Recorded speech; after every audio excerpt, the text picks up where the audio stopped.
Bonjour, j'espère que vous allez bien.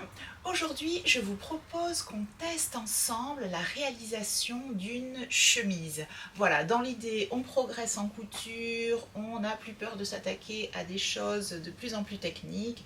La chemise, je trouve que c'était assez pertinent. Là, en l'occurrence, je vous propose qu'on s'attaque à cette chemisette. Alors, ce qui est intéressant de coudre, c'est tous les points techniques, hein. Donc, on aura le col. Donc, dans cette chemisette, on a un col simple, donc sans pied de col. On a juste le tombant du col. On aura bien sûr la précision. Ici, il y a un empiècement dos, la précision qu'il faut avoir pour arriver au résultat qu'on souhaite. Bien sûr, des boutonnières, des boutons, une petite poche. C'est une chemisette, donc des manches courtes. Voilà, donc on n'aura pas le poignet, etc., la patte capucin, tout ci, tout ça. Mais pour une première réalisation de chemise, je trouve ça vraiment sympa et gratifiant à faire. Cette chemise, j'ai acheté pour la réaliser le patron, la chemise Le Surfeur. C'est un patron des beaux gosses. Et j'ai prévu pour une prochaine couture, pour continuer à progresser techniquement, eh bien une chemise avec un peu plus de technique encore, donc un pied de col, en plus du col, peut-être les poignets, etc. Mais dites-moi ce que vous en pensez, si vous connaissez des patrons sympas de chemises ou de robes chemises aussi. J'ai vu chez Clématis Pattern une robe chemise qui est bien sympa à faire. Dites-moi si vous en avez cousu, si vous souhaitez que je teste pour vous des patrons avec un peu plus de technique de couture tout en restant accessible. Voilà, si la vidéo vous plaît, n'hésitez pas à vous abonner et si vous êtes prêts, c'est parti, on y va pour la couture. Alors, première étape dans la réalisation de notre chemisette, on est allé thermocoller l'envers des deux parmentures et un des deux cols. Donc, ici, j'ai thermocollé cette partie. Le thermocollant que j'ai utilisé, c'est un thermocollant fin, donc vraiment fin, et tissé. Tissé parce qu'il vieillit mieux au lavage. Il y a du tissé et de l'intissé donc. Et ensuite ici, donc on a thermocollé et ici, j'ai surfilé la partie haut et extérieure des deux parmentures. Voilà, on passe à la seconde étape. Ensuite, deuxième étape, j'ai pris la poche. Alors, ça ne nous est pas demandé, mais moi, j'ai surfilé les trois côtés. Ensuite, on fait un premier rempli de 1 cm, c'est la marge de couture, sur le haut de la poche. Donc, un premier rempli sur l'envers, donc 1 cm sur l'envers. Ensuite, on met la poche sur l'endroit et on fait un rempli de 2 cm sur l'endroit. Et on va aller coudre à 1 cm toute la hauteur du rempli, ici. Comme ça, c'est pour faire le revers de la poche. On part à la machine.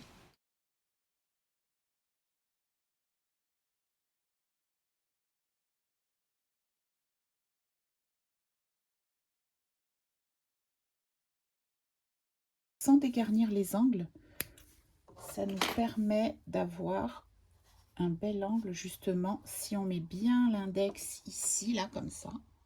Hop, et on retourne comme ça, sans...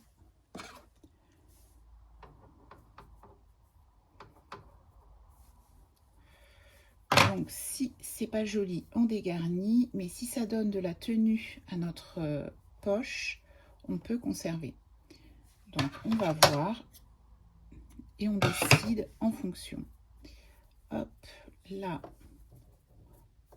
on rentre ça comme ça. Donc là, tout ça, on est sur l'envers. On va aller repasser, tac, tac. Et on sera comme ceci. Donc la poche est prête. Après avoir cousu le revers ici au bord sur l'envers, on est allé rentrer les trois côtés et on peut faire, si on veut, un petit point à la main ici et ici pour bien tenir les angles et on va pouvoir aller poser la poche sur la chemise. Voilà, la poche est épinglée sur l'endroit du devant gauche. Soit on épingle, soit on bâtit, soit on fait les deux. Et ensuite, on pique au bord sur les trois côtés. On fait un bon point de sécurité au départ. Là, je vais bien agrandir le point.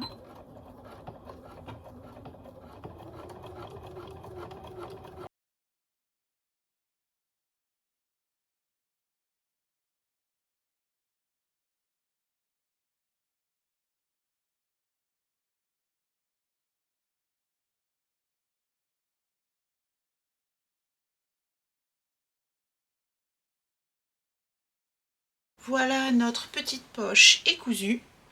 On va pouvoir passer à la suite de la réalisation de la chemisette. Alors maintenant, à cette étape, on va aller coudre des parementures. Donc sur cette chemisette, ce sont des parementures rapportées. Donc elles ne sont pas à même le vêtement. Donc on va aller coudre de ce point, c'est le point A je crois dans mon souvenir, jusqu'à ce point ici. Et ensuite jusqu'en bas. Moi j'ai pas fait pour l'instant, il y a prévu un onglet, je pense pas que je vais le faire, je fais une parementure simple comme ça. Donc je vais coudre ça des deux côtés, ici, ici, jusqu'en bas. Et ensuite on ira dégarnir pour retourner, puisque là on a la parementure et le vêtement endroit contre endroit. Et ensuite la place naturelle de la parementure c'est sur l'envers, donc on ira dégarnir et retourner.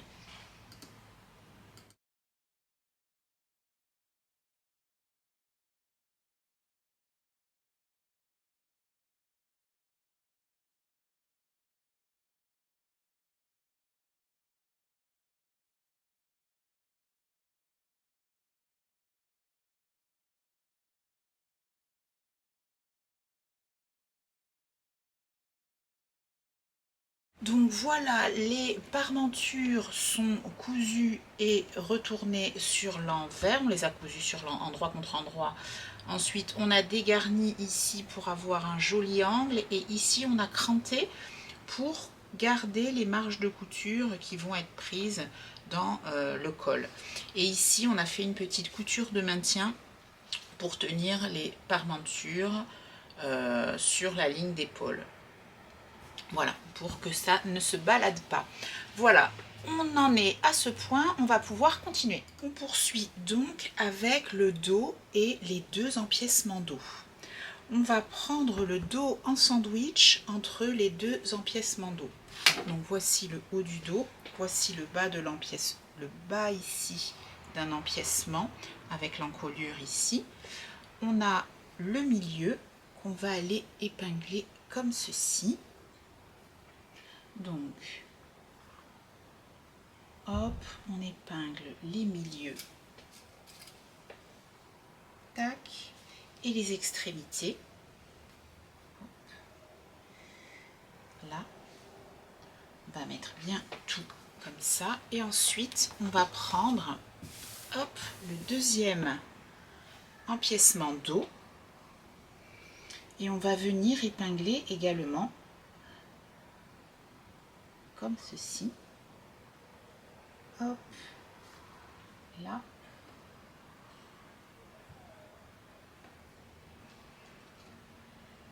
Donc les deux empiècements dos sont endroit contre endroit avec le dos pris en sandwich. Voilà, on a tout bien épinglé. Tac, tac. Hop.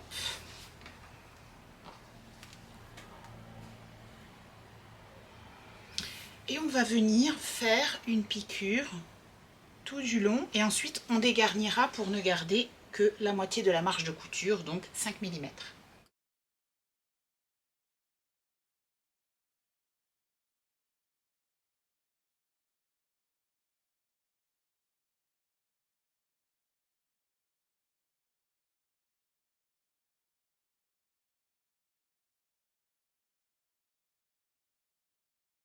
On continue. Ici, on a le dos avec les deux empiècements qu'on vient de coudre. l'empiècement extérieur, donc le dos extérieur, l'endroit ici, et l'empiècement intérieur. Donc on va mettre endroit contre endroit les devants sur le dos. Donc nos devants avec nos, bien sûr, parmentures. Et on va épingler l'empiècement extérieur, endroit contre endroit sur nos devants. On laisse l'empiècement intérieur. Donc, on épingle, tac.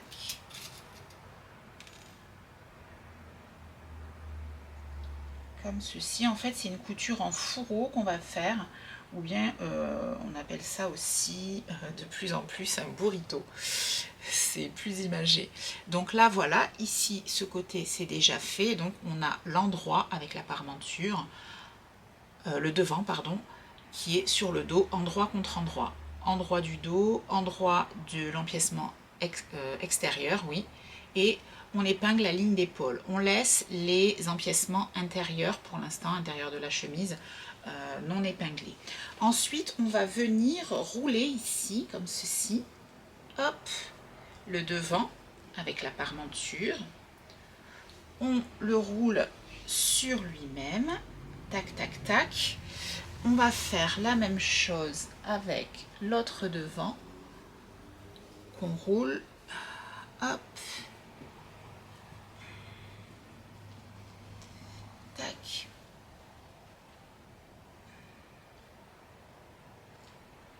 Hop. Et on va rouler également le dos.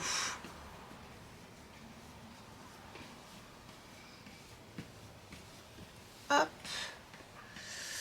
On roule tout ça de manière à pouvoir prendre l'empiècement intérieur et venir l'épingler endroit contre endroit sur l'empiècement extérieur, et on va hop, rejoindre ces deux empiècements.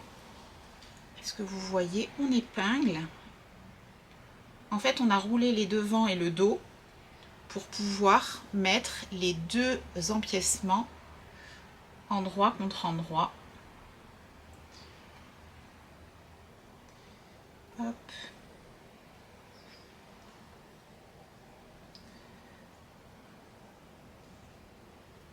Tac.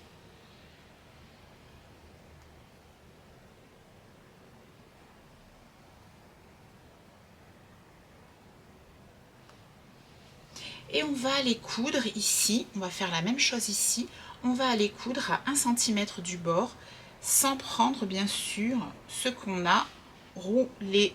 Et vous comprenez pourquoi on appelle ça la méthode du burrito, cette couture en fourreau.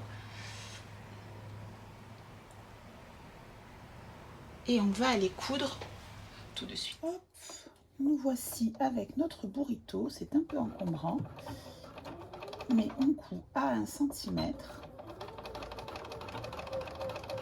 Et après on ira réduire les marges de couture.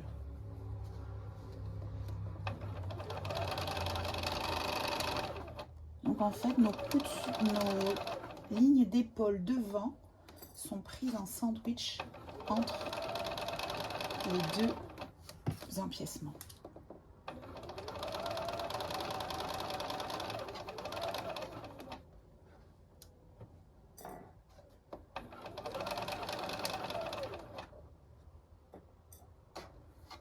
Ce qui nous permet, en fait, l'objectif, c'est de n'avoir aucune couture apparente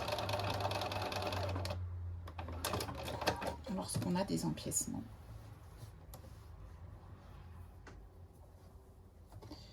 Hop.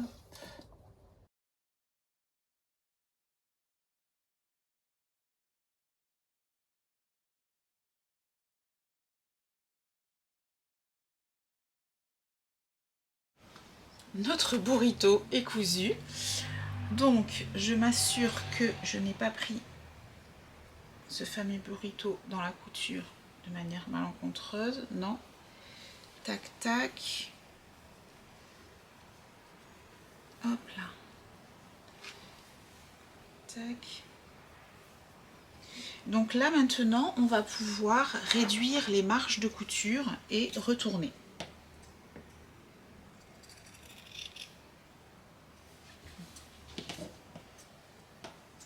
Hop.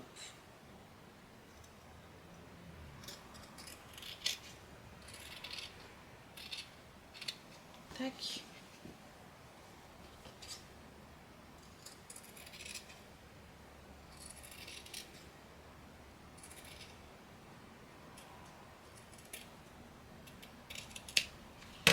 Tac. Et on va retourner par l'encolure.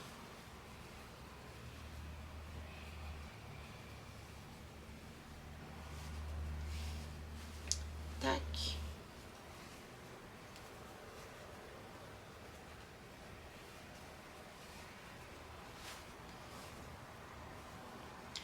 Voilà.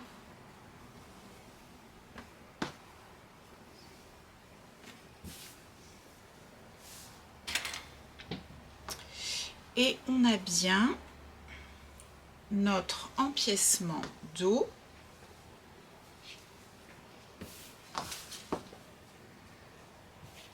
Hop, ici on a bien l'empiècement dos. On n'aura ici aucune couture apparente, ni sur l'extérieur, ni sur l'intérieur. Et pareil pour ici la ligne d'épaule devant.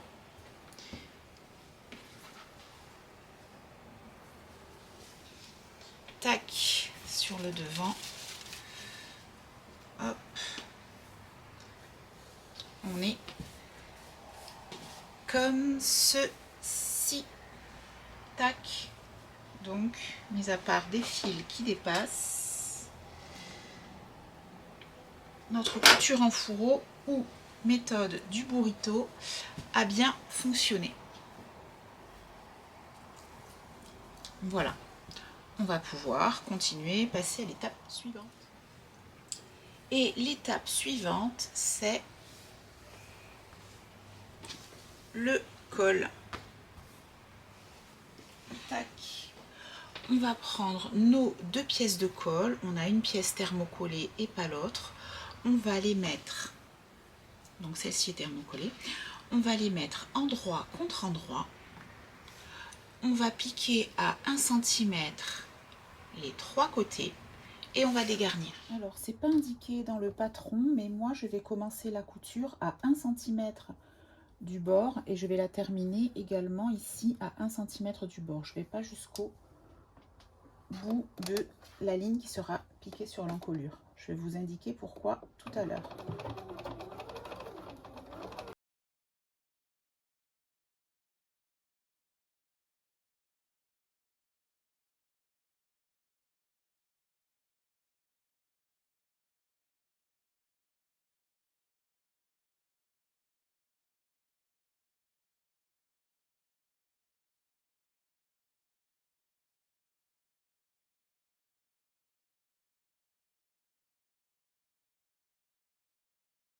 Alors voilà, notre col a été cousu, retourné, cranté, dégarni bien sûr.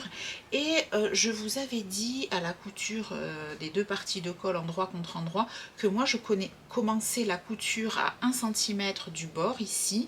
C'est parce qu'après en fait ça me permet de faire un rempli sur la partie non thermocollée pour... lorsque je vais basculer le col sur l'endroit du vêtement, ça sera en place et plus facile à piquer. Donc là, j'ai donc fait un rempli sur la part de 1 cm de marge de couture sur la partie non thermocollée côté envers bien sûr. Et la partie thermocollée, en fait, on va venir l'épingler sur l'intérieur du vêtement. Donc, endroit du col sur intérieur du vêtement. Je dis intérieur du vêtement et pas envers parce qu'ici on a l'envers du dos, mais ici on a l'endroit de l'empiècement. Donc en fait, endroit du col sur intérieur du vêtement, on va épingler tout le voilà, c'est épinglé. On a d'écran repère pour pouvoir céder la ligne d'épaule, un cran sur la ligne d'épaule, un cran sur le milieu et bien sûr les extrémités. Et on peut aller coudre à 1 cm du bord. Et on peut coudre le col à 1 cm de marge de couture.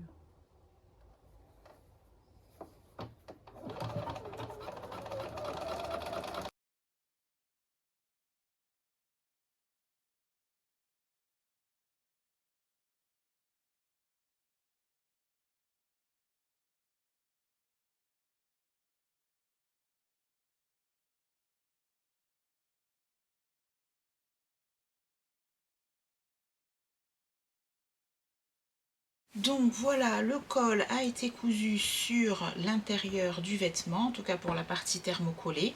On a dégarni, on a donc réduit les marges de couture, cranté également, puisqu'on est dans un arrondi.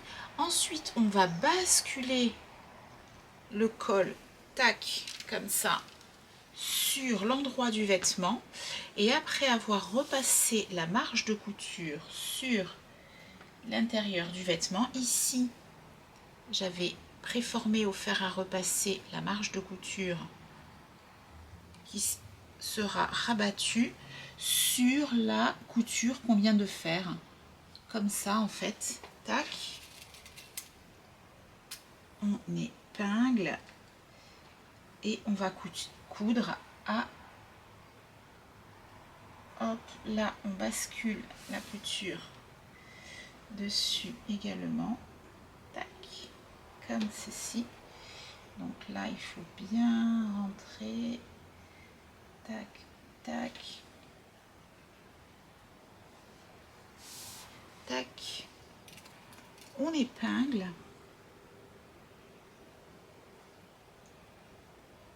Hop. On va épingler tout du long. Et on fait au choix, donc dans le livret d'instruction, là, il propose, je crois, une couture à la main. On peut faire une couture au point glissé, donc un point invisible ici. Mais comme on est sur l'endroit, donc là, je rentre la marge de couture, pareil. Clac, clac. Hop. Moi, je vais aller faire une piqûre à la machine.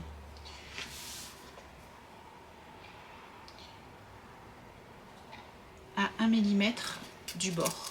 On peut, par exemple, faire une piqûre à la main invisible pour tout tenir bien en place. Et après, en plus, faire une surpiqûre à la machine ici, une piqûre nervure. Ça peut être une finition plutôt sympa. Donc voilà pour le col. Donc le col est cousu. Finalement, j'ai opté pour un point glissé invisible. Voilà. Comme ça, il n'y a pas de surpiqûre. Voilà, on reste avec des coutures invisibles comme on avait fait pour l'empiècement. Maintenant, on va aller coudre les coutures dessous de bras, des coutures côté, donc endroit contre endroit, devant et dos, endroit contre endroit, de chaque côté, donc depuis le dessous de bras jusqu'au bas de la chemise. Sur le livret, il est préconisé de monter les manches ouvertes. Moi, je préfère les monter fermées, comme des manches montées classiques, de manière classique. Donc, on va piquer ici les deux coutures côté, on va fermer les deux manches et monter les manches sur les emmanchures. Allez, on coud les coutures côté à 1 cm du bord et dans la foulée, on surfile soit au point zigzag, soit à la surjeteuse.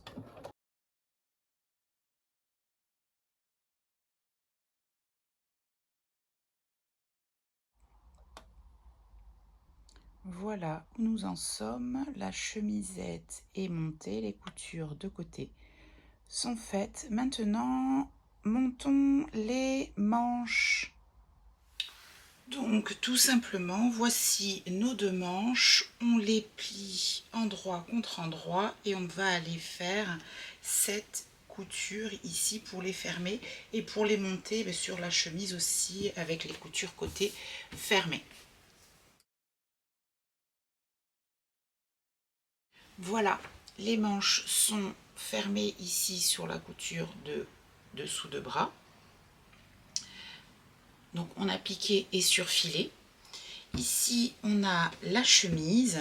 Donc je prends ma manche gauche. J'ai repéré avec l'écran. Sur ce patron, il y a 2 crans sur le dos, un cran sur le devant. Donc voici ma manche gauche. Je mets la manche sur l'endroit. Je prends l'emmanchure gauche qui est ici, donc gauche portée, c'est celle-ci, et je vais mettre le vêtement à l'envers. Hop, manche à l'endroit, vêtement à l'envers.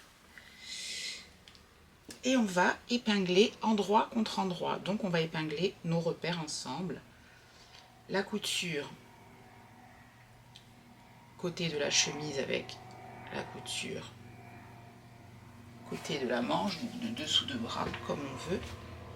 Hop, une première épingle comme ceci. Et je mets les crans ensemble, qui doivent tomber ensemble. Donc le cran avec une seule marque, voilà, sur l'emmanchure et sur la manche. J'épingle, hop, je tourne. Ensuite, j'ai mon cran ici sur le vêtement d'épaule qui va avec mon cran d'épaule sur la manche. C'est le cran de tête de manche en fait. Tac. On épingle également.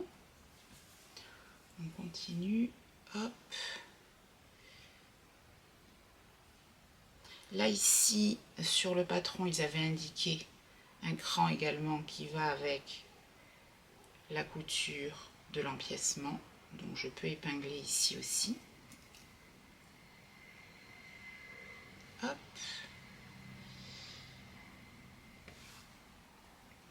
Et enfin, j'ai mes 2 crans là ici de devant.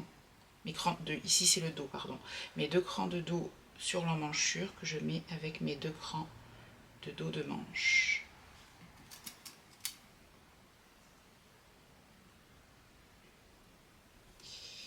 Et est-ce que vous voyez, le tour de manche et d'emmanchure sont épinglés ensemble. Si on veut, on rajoute des épingles et on peut aller coudre tout le tour à la machine à coudre et ensuite à la surjeteuse ou au point zigzag à la machine.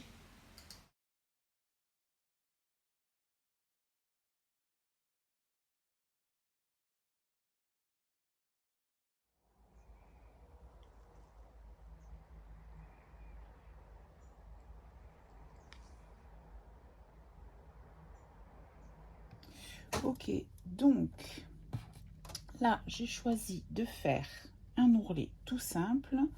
Côté parmenture, je rabats l'endroit de la parmenture sur l'endroit de la chemise. Hop.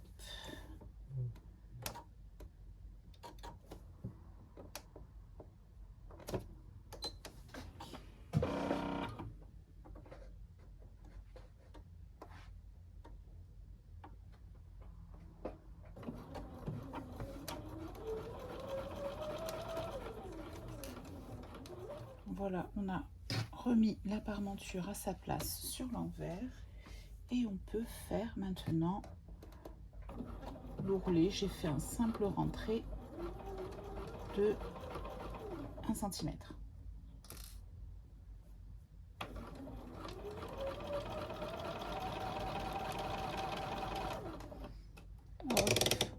Je lève un peu la pression du pied de biche pour pas que ça plisse.